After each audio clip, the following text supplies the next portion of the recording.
Olá, tudo bem? Eu sou Luiz Antônio Gil Júnior, médico geriatra aqui do Instituto Bemvita. Olá, eu sou a Simone Martins, eu sou enfermeira aqui do Instituto Bemvita. Hoje a gente vai falar sobre um tema que vira e mexe a gente conversa, que são as quedas em pessoas idosas. As quedas são um fator extremamente importante de mortalidade entre os idosos e de piora de qualidade de vida e capacidade física. Inclusive, quando a gente recebe algum paciente que caiu, a gente percebe que a família, junto com o idoso, sofre muito com todas as situações complexas que acontecem depois de uma queda, que é um evento realmente catastrófico e desastroso. Recentemente a gente teve a mãe de uma enfermeira, muito querida nossa, né? Sim. Que veio ao consultório, tinha tido um episódio de queda e teve uma fratura no braço e uma fratura de vértebra, além de ter ficado no hospital confusa, piorou a qualidade de vida, piorou a questão da mobilidade. E aí tem isso que você falou, né? A pessoa fica, puxa, e agora? O que eu podia ter feito antes? Nossa, será que eu tinha alguma coisa que eu podia ter feito antes? E aí já tem um tempo que aqui no Instituto Bemvita a gente tem um olhar para isso, né? Acho que nós geriatras, e tem alguns geriatras aqui, mas a gente está sempre atento, mas a gente passou a ter um olhar ainda mais enfático para isso. E um dos pontos extremamente importantes é o domicílio, né? E a gente até desenvolveu uma visita em domicílio para olhar essas questões. E a Simone é a pessoa que faz isso. Existem no mercado outras pessoas que fazem isso, mas acho que a gente ter esse olhar e ter essa troca com um profissional que tem um olhar voltado para isso é extremamente importante. E com isso a gente teve já algumas experiências de visitas em domicílios e a gente até já falou um pouquinho sobre isso. Quando você vai em casa, né, ver... Acho que eu e os outros colegas geriatras, a gente às vezes visita os pacientes também e a gente tem um olhar meio já focado em algumas coisas. Se a gente pudesse falar, poxa, o que eu poderia ter feito antes? E a gente faz justamente isso, prevenir o antes da queda. Ou até, se alguém já caiu sem consequências, já é um baita sinal de alerta sobre risco de cair de novo. Aliás, esse é o maior fator de risco para cair de novo, é ter tido uma queda. O que é que você olha quando você vai na casa? Como é que é seu olhar? Como é que é essa sua visita? Conta um pouquinho pra gente e conta das experiências que você já teve com os pacientes. Legal.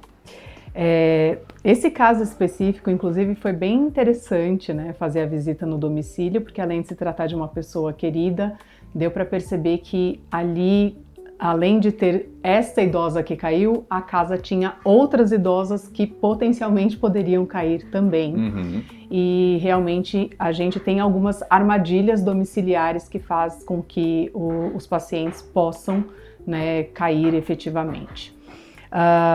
Primeiro que eu falo que, como enfermeira, o que eu faço de melhor é cuidar da vida dos outros, né? Então é um trocadilho bom, mas eu gosto de falar isso porque, de fato, é um olhar do cuidado, né?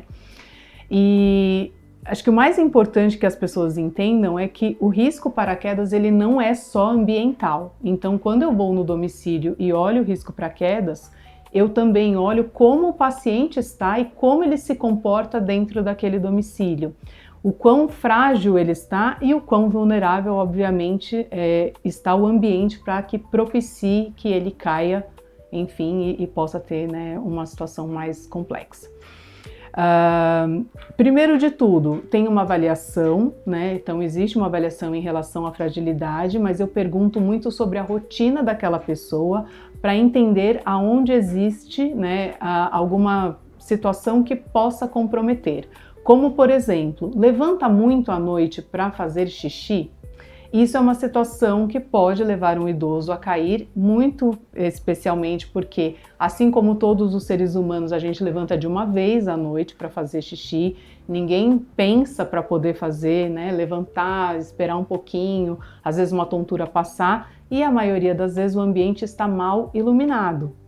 Então, assim, a falta de iluminação é um grande fator que faz com que as pessoas não enxerguem, às vezes, algum obstáculo, se desorientem em tempo e na questão espacial e acabem indo ao chão neste momento.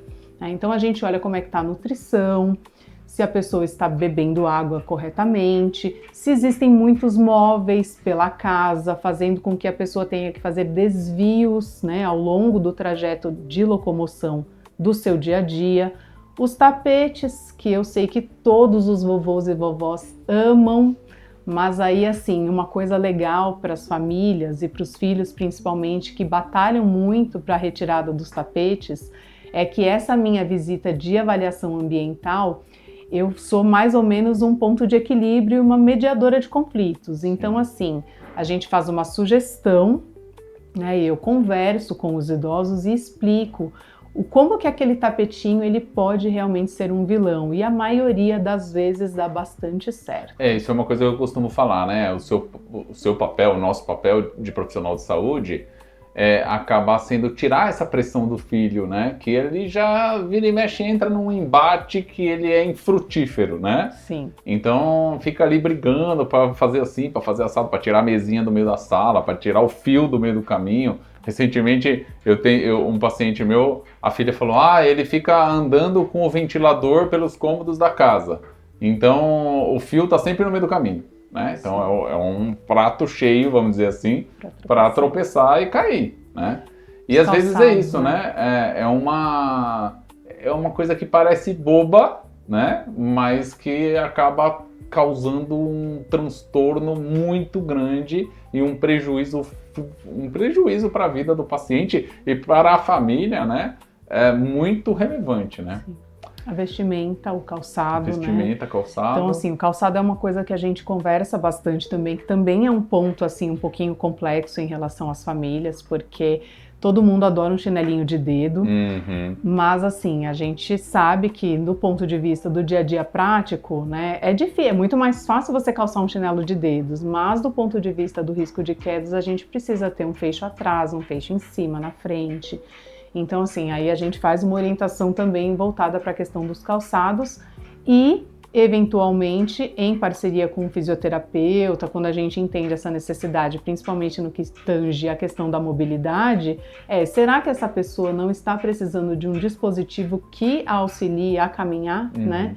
Então, assim, muitas vezes eles andam escorando na parede, sem uma barra de apoio. O banheiro também, assim, é um local que a gente precisa olhar com muito carinho, porque, assim, a altura do vaso sanitário, as barras de apoio dentro do box. E o box? Esse aí é bom, hein? Porque, putz, as pessoas adoram um box o degrau, de vidro, né? Então tem o degrau, tem o molhado e o vidro. Sem contar que, né, hoje em dia os apartamentos são cada vez menores. Sim. Às vezes a porta que não abre. Isso eu sempre gosto de contar. Minha avó caiu uma vez dentro do banheiro e ela caiu atrás da porta. E como é que a gente entrava? Como é que abre a porta? Então, assim, quando a mobilidade já é reduzida, outros ajustes da casa são necessários, né? Sim. Às vezes é tirar a porta do banheiro, às vezes é trocar por uma porta sanfonada, às vezes o box é um local bastante perigoso, né? O que você acha do box de vidro, de vidro temperado aí? De forma geral, quando a gente entende que realmente o risco de queda é alto, eu já oriento a família a retirar e converso com o idoso para poder fazer essa remoção, explicando que assim, né, vamos imaginar se um copo de vidro cai na nossa mão e nos corta, nada me garante que aquele vidro temperado ele realmente não vai estilhaçar e cair. E quantas histórias a gente não vê por aí de vidros que estilhaçam e tudo mais? Imagina um idoso que cai dentro do box, ou cai e bate no box de vidro, né? Então isso é extremamente complicado e é isso, né? Há uma questão aí do convencimento das pessoas que a presença de um profissional de saúde falando para que isso seja alterado facilita muitas vezes, né? Sem dúvida, porque é isso, né? A família não se indispõe, a gente tem uma conversa mais técnica e também mais acolhedora, porque eles entendem que a formação está ali presente e o que a gente está falando é com propriedade e para o bem, né? Porque a prevenção é exatamente isso, né? É tentar fazer com que aquela pessoa fique bem, porque a gente conhece o quão catastrófico é um evento pós-queda. E mais, né? Eu acho que quando a gente começou a falar dessa pessoa querida, eu fui visitá-la já no pós-alta. Essa transição da alta hospitalar é uma transição muito complexa, Verdade. porque muda tudo, né? A pessoa não volta mais para casa como ela foi antes da queda. Mas agora, só para a gente terminar, a gente vai fazer o seguinte, cada um de nós vai falar um item, que soma em 10, de coisas que as pessoas têm que olhar em casa para prevenir quedas. Boa. Posso começar então? Pode começar. Então, o tapete, que não está bem fixado e fica sobressalente aí ao piso, escorregando. Móveis pequenos que ficam no meio do caminho. Fios de eletricidade, fios de forma geral. Animais de estimação pequenos, eles são ótimos para tropeçar. Fato.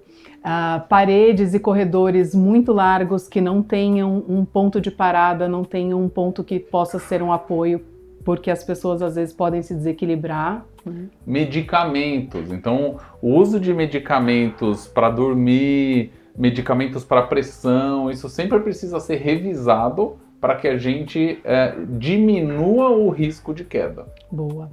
Ambientes mal iluminados, então o escuro é de fato um grande complicador aí quando não temos luzes, né, na cama, enfim, em locais que tem um trajeto muito grande. Comportamento de risco. Eu nunca esqueço uma vez que eu levei uns alunos para ver uma senhora que subia no braço do sofá para tirar a cortina. Bom, gente, a gente finaliza por aqui. Esperamos que vocês tenham gostado do nosso tema de hoje. E se inscreve no canal para acompanhar os novos vídeos do Instituto Bem-Vindo.